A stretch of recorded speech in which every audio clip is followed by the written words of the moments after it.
A decade from now, your drive on the BQE could look a lot different. Tonight, we're getting new details about the plan to rebuild a major stretch of the highway in Brooklyn. Pix 11's Greg Mocker is live in Brooklyn Heights with what drivers can expect. How good is it going to be, Greg? Yeah, and neighbors and people just walking around here. It's one of those things we always seem to be talking about. Remember some of the ideas?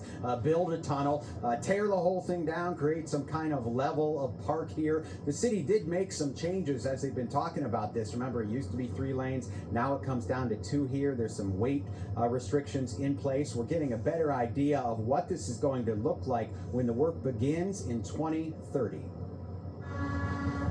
A new view of the BQE is taking shape. This view is always remarkable. Neighbors and visitors look for more details as Mayor Mamdani announces a rehabilitation plan for a 1.5-mile stretch of the elevated roadway managed by the city. Work would begin in 2030. It would take 10 years. Temporary bypasses would be built at the Brooklyn Bridge and as the roadway gets to Atlantic Avenue on the other end. The promenade would be repaired in phases. It's always a big surprise when you look at it, and it's so scary. The cost of inaction is frankly too high. Every year that the city does not act on the BQE costs the city at least $160 million. The City Department of Transportation has repaired this structure, reduced the weight limit. There are inspections and vibration monitors. The city says it's safe for travel for now. You're looking at the rust and everything. So what are you going to wait for, a 40-foot trailer to come cascading down? Beginning in 2030, the rehab project would build a 2-deck temporary 2-lane roadway above Furman Street. The Brooklyn Heights Association has looked at that model. The temporary roadway would be as tall as the Queens-bound lanes. It had a shelf life of 50 years. We're going on 70. So how much longer can you push it? Most local elected leaders support the rehab project. It would extend the roadway's life about 40 years. At the same time, there are still lots of unanswered questions that we have about how they're going to manage the traffic flow, how they're going to build these bypass highways. There is a public process that's going to continue starting this fall and continuing to 27 and part of 2028. There'll still be some council and elected leaders weighing in. That's why this is not planned to start until 2030, then take 10 years. The cost right now, an estimated $4 billion. The city says it's going to pay for it without federal funding because that will allow the city to set the timeline and the scope. Live in Brooklyn Heights along the BQE, Greg Mocker, Pix 11 News. $4 billion. Thank you so much, Greg. If you start struggling in the water, every second counts. Now, one New Jersey beach town has a new way to get a lifeline to you very, very fast. A rescue drone. First responders in Harvey Cedars can fly it out over the water and just drop flotation gear to a swimmer in trouble. Pix 11's Jim Vassell takes us to the beach for an up-close look at this new technology. And there it goes. I'm just gonna try and navigate these waves a little bit, but you can see how fast it is. When a swimmer needs help, every moment matters. It's an RC boat on steroids. And it's the latest tool in this Jersey Shore town's life-saving arsenal. If someone were in distress and they grabbed that, they're in a much better place right now than they were 30 seconds ago. Assistant Chief Nick Caracado of the High Point Volunteer Fire Company in Harvey Cedars is demonstrating their recently acquired Dolphin 3, which the product website calls the next generation water rescue robot. When they receive a call for a swimmer in distress, the fire company rolls out, launching the Dolphin 3 from the beach. The pilot then drives out to the swimmer, the drone eating up the oncoming waves. I challenge you to find me a rescue swimmer and get out there that fast. Here, he shows another use, the Dolphin taking a rescue swimmer out to the scene. Someone out there is in distress, maybe multiple people are in distress, and he's the rescue swimmer, and now I am driving him out. And the good news for him is he's not using any of his energy. First responders say it can support up to 1,000 pounds and can potentially buy more time for someone fighting for their life. Now he can relax. Now he can catch his breath. It's a very efficient tool to get out to the water quickly and give someone a flotation device so that they can stay above water. You know, anytime we have a water rescue call, when the lifeguards are not on duty, it's all hands on deck. On this day, the Hudson Avenue Beach in Harvey Cedars is closed, with not enough lifeguards able to staff it.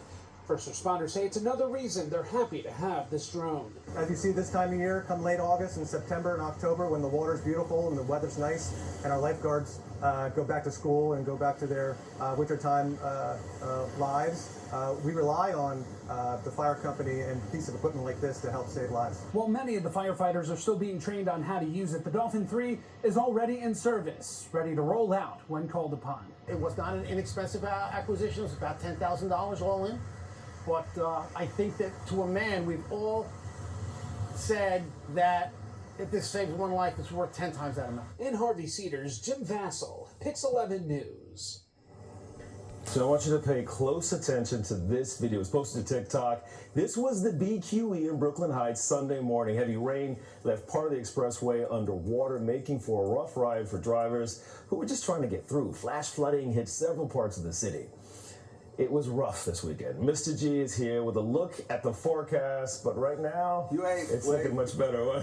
Tell everybody the story you just told me. Okay, so when I was in elementary school, my teacher said you might be on the news one day, and because my last name is Geraldino, they called me Mr. G, and now I get to introduce the real Mr. G. This is the original. I'm a copycat. This is it. Mr. G, named by his teacher, no less. All right. Would that teacher still with us? Yes, still. Really? I still speak to her, yeah. Come on, give us a call. Give us a call. Come on, show us what you're about. A mixed sun and clouds, Mr. D. That's the deal, and you can see again a very pretty day, 4/19/19 in the greatest city in the world. The clouds are in, the blue skies are there. My man Pat's on the board, and we are going to show you what is a pretty good looking day. The current temperature in the park is 76. In Queens it's 80. There's Islip, and there's Bridgeport, there's Newark, and there's Somerville. Everybody, a couple of missing spots. Come on, guys, go to work. Kingston and Nyack and Toms River. The current dew point is okay, all right? It's manageable, but the dew point begins to climb, not today nor tomorrow, but the dew point, the measure of humidity, gets to muggy and oppressive, and that's going to be Thursday into Friday, and that's also the point of saturation that we're going to watch. Mild, again, the flow of air in the jet stream is in. You know anybody in Phoenix, Arizona? 116, all-time record. Heat in the deep south. Very, very impressive heat. And you can see again, look at this stuff, 106, 102, 105. Know anybody in Dallas? They're suffering for a long period of time now. Now, the overnight forecast is calling for temperatures to be fairly uniform and fairly quiet. You can see again, nothing's going on here, and nothing is going to go on for a period of time, probably the next 48 hours. So we have a couple of picks of the week till we got to deal with this upper level feature to see what it wants to do with us. So clear and comfortable for tonight. Again, everything's going to settle on down. Look at tomorrow. If you get a spritz, that's all it's going to be. Nothing more, nothing less. That will dissipate. And then we're going to deal with the system up to the west, okay? And then we could see again Tuesday. Beautiful, beautiful day. Nothing really gets in here, just a few clouds. And then we go into a period of time where Tuesday's rain chances is only 20% north of the city and nada here. That's pretty stiff. That's pretty good. 20%. Then we go down on Wednesday to 0%. Then we go up to 50% on Thursday and Friday, so the rain chances begin to become a little bit more impressive. Look what happens on Saturday, Sunday, another great weekend coming up, 0 chances, and Monday about 20%. So here we go, we're going to watch the rain possibly begin to be a factor here on Thursday. We shall see. And then we're getting development here in the Atlantic. A lot of shearing going on. So if anything develops, we'll let you know. There's a lot of dust. There's a lot of stuff that affects the system so far away. 78, 78, 76, 77 degrees. You can see Long Island. You're good at Long Beach and also Fire Island. And here's your forecast. Okay, so we're dealing with 78 degrees. Pick of the week, again, will be on Wednesday.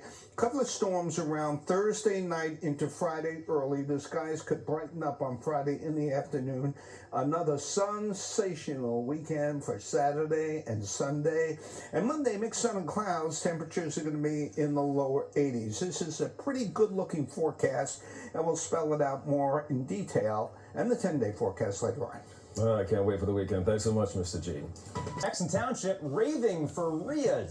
Six Flags Great Adventure is celebrating the arrival of over 30 baby chicks. Now, what's a rhea? They're native to South America. They grow up to 5 feet tall. They're flightless, related to ostriches and emus. And parkgoers only have a short time to see them as babies because Wild Safari closes for the season on September 7th. They're cute. Yeah, the rhea didn't get as much attention as the ostrich or the emu. No, of course not. But we've got a lot of rheas of sunshine in tomorrow's forecast. Let's start with that. We are going to be looking at some rain showers, probably developing sometime late Wednesday into Thursday. But until then, it's gorgeous. Tuesday and Wednesday, nothing but sunshine. Temperatures mid-70s, dropping down into the 50s and 60s a little bit later on tonight. Fair weather's in control, but we're going to keep an eye on this upper level system. This is possibly small chance.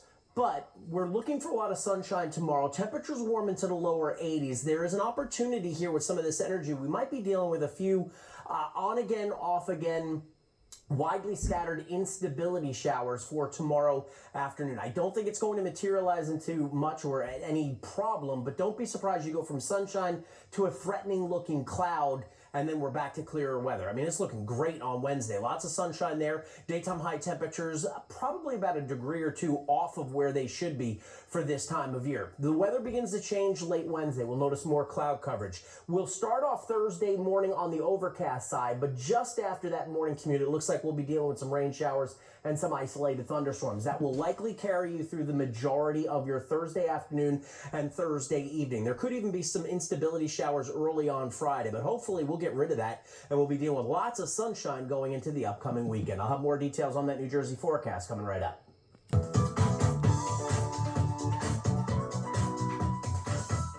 A Wayne firefighter is celebrating an incredible milestone, 60 years of volunteer service. John J.B. Babbitts has served with Preakness Volunteer Fire Company No. 4 since 1966, including 3 years as the chief. The department honored Babbitts for his decades of service and mentorship to firefighters across Wayne. Tonight, police are able to track down the owner of these 2 goats. They were found wandering the streets in Powhatan. No word on how they escaped, but they were able to get a free ride in the back seat of a police car. When they got to their final destination there, the cop said, "Get out." Well, let's go to our weather goat here. The greatest of all time. And the greatest of Scoot. Greatest sense. That's definitely not me. Greatest sense of humor of all time, huh? Thank you. Let's see where this forecast is going. Listen, we're going to be dealing with some really rough conditions come our way late Wednesday night into Thursday. Tomorrow, Wednesday, fantastic. Temperatures are in the 80s. It's delightful. Lots of sunshine. And then Thursday rolls around and kind of spoils the forecast here with some rain showers and some thunderstorms. Some guidance is suggesting maybe we're looking at an all-day rain event, hopefully ending by about 6, maybe 7 o'clock in the evening. We're going to have to see how this pattern evolves over time. 72 right now, dropping down into the mid-60s. Tomorrow's looking fantastic. Sunny and pleasant, but there will be a moment, probably after about 3, where the skies may darken in some spots. There's this upper level feature that is going to try to sit and spin some instability in our neck of the woods. Sunshine and temperatures that are going to warm up and going to interact with some of the colder temperatures aloft, and that might create some instability sprinkles. I don't think it's going to really ruin any outdoor plans. I don't think it's going to be anything to worry about for the afternoon or evening commute. I just want you to be prepared for that possibility of a sprinkle. Otherwise, gorgeous day tomorrow. It's really nice on Wednesday. The humidity and the rain kind of returns as we get into Thursday. So it's beautiful tonight. We are looking for an afternoon filled with sunshine and temperatures in the 70s and 80s, but there could be a few widely scattered pop-up showers. Going to be widely scattered. I'm not even really concerned about the wet weather for tomorrow. Sun and clouds for Wednesday. Daytime high temperatures are back into the 80s. More clouds for Wednesday night. And then by Thursday morning, we're starting to see the rain showers beginning to show up. I think the morning commute is going to be okay. The evening commute home probably going to fill with some showers and some storms. Some leftover instability for Friday, but right now it's looking great. Saturday and Sunday, mainly sunny skies with daytime high temperatures in the mid to upper 80s. I'll have more details on that forecast coming up.